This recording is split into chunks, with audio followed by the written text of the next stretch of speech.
Having now mastered the part names, we can move on to the practical usage of a micrometer.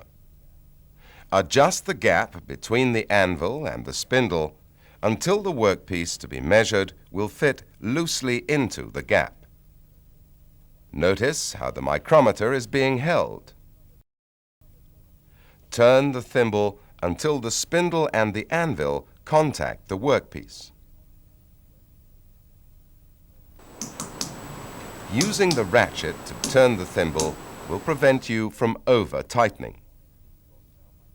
Use your thumb to lock the spindle before you carefully slip the micrometer off the work. The procedure for measuring round objects is similar, but to ensure that the maximum diameter is measured, use a slight rolling movement as you gently turn the thimble, preferably using the ratchet.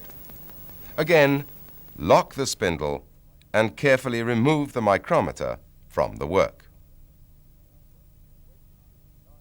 When using larger micrometers on large diameter work, move the micrometer up and down, that is, over and back over the maximum diameter. You'll feel a light drag as the spindle and anvil gently slides over the workpiece surfaces. No amount of explanation or demonstration can replace actual practice. So, before we continue with how to read a micrometer, let's get in a little practice. Use your micrometer and get the feel of handling it and adjusting it onto various workpieces.